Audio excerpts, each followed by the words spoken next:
Hello dear students, welcome to put the chemistry class. मेरा नाम है जयदैया और आज के इस वीडियो के अंदर हम एक और क्वेश्चन को डिस्कस करने वाले हैं। ये जो क्वेश्चन है ये जेईई एडवांस 2019 का क्वेश्चन है। बहुत अच्छा सा क्वेश्चन है, ठीक है। और इसको हम लोग सॉल्व करते हैं कि किस तरीके से इसको सॉल्व करेंगे। हालांकि सिंपल सा क्वेश्चन है, आपको पेन यूज़ करने की भी ज़रूरत नहीं पड़ेगी, ऑप्शन देख करके ईजिली बना सकते हैं।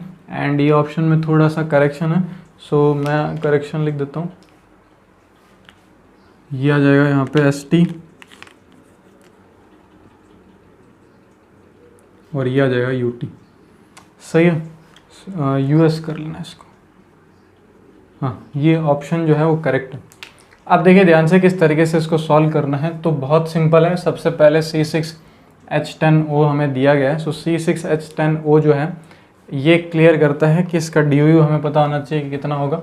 सो सबसे पहले तो आप DU निकाल लो। इसका DU कितना होगा, ऑक्सीजन को हटा दो क्योंकि बाईवैलेंट स्पीसीज को कभी DU में हम कंसिडर नहीं करेंगे। सो हमारे पास में C6H10 है, तो C6H10 को आपको किस में बदलना है, C6H14 में बदलना है। सो DU कितना आ जाएगा, 2 आ जाएगा।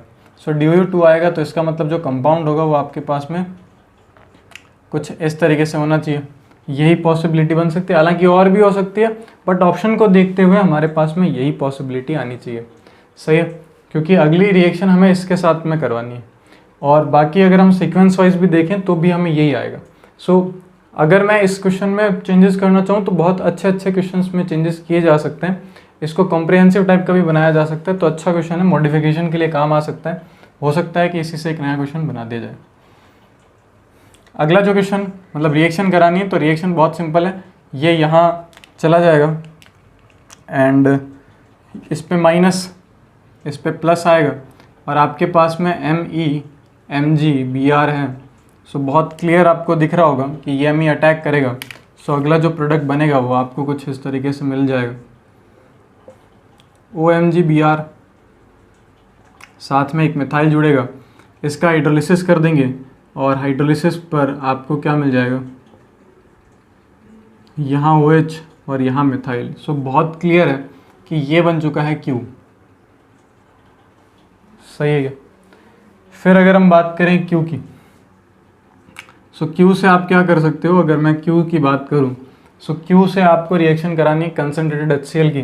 सो कंसनट्रेटेड HCl की अगर हम बात करें तो देखो किस तरीके से हो सकता है कि अगर मैं इसके HCl के साथ में रिएक्शन कराता हूं तो H++Cl- के फॉर्म में आएगा ये, और ये H+ यहाँ अटैक करेगा एंड फाइनली ये वाटर के फॉर्म में बाहर निकल जाएगा। एसिड बेस रिएक्शन होकर के, मतलब नॉट एसिड बेस रिएक्शन, हाँ एसिड बेस कंसिडर कर सकते हो वैसे।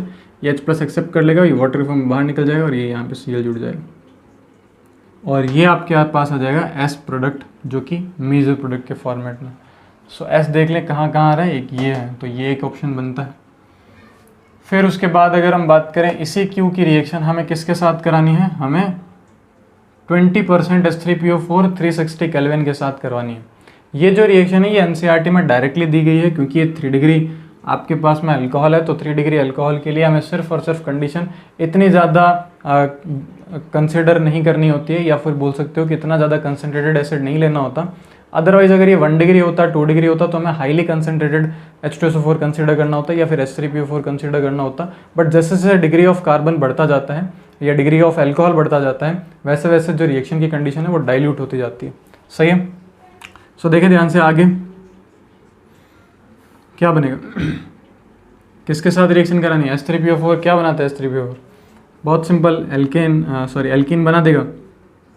तो ये हमारे पास में एक टाइप ऑफ एल्कीन बनेगी जो कि R बनेगी।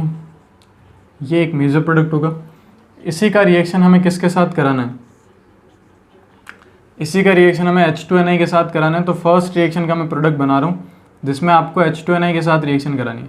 सो H2Na के साथ रिएक्शन करोगे तो बहुत ही क्लियर है कि डबल बॉन्ड हट जाएगा। एंड फिर सेकंड रिएक्शन हमें किसके साथ करवानी है, Br2HNO के साथ। सो आपको पता होना चाहिए सबसे इंपॉर्टेंट, Br2HNO के साथ में जब रिएक्शन कराओगे so bromination is more selective. Bromination more selective होता है, लेस रिएक्टिव होता है। मोर सेलेक्टिव होगा तो ये कहाँ आकर के जुड़ेगा, ये 3 डिग्री पे आके जुड़ेगा। सही है। सो हेलोजिनेशन रिएक्शन हो जाएगी हमारे पास, फ्री रेडिकल हेलोजिनेशन रिएक्शन। तो ये बन जाएगा T।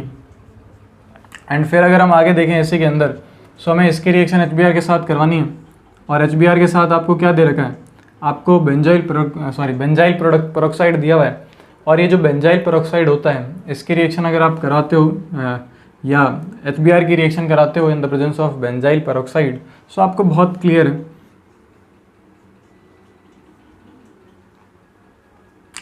कि यहाँ पे क्या बनेगा, HBr जुड़ जाएगा, बट जो HBr जुड़ेगा वो अकॉर्डिंग टू NTMKR जुड़ेगा, सही है क्या? सो NTMKR के अकॉर्डिंग ये प्रोडक्ट आएगा HBr और बेंजाइल पेरोक्साइड। सो अब देख सकते हैं आप लोग, ये बन चुका है U। आप कंडीशन चेक कर लो, हो सकता है multi correct. So option A में आपको U एंड T दे रखा है, U आपको ये मिल रहा है एंड T आपको ये मिल रहा है, so answer A is correct. Option B में S आपको ये मिल रहा है और U आपको ये मिल रहा है, सो ऑप्शन बी भी करेक्ट है। ऑप्शन सी नहीं मिल रहा, S ऐसा नहीं मिलेगा, आप देख सकते हो S तो ऐसा है, सो ऑप्शन सी क्रॉस हो जाएगा।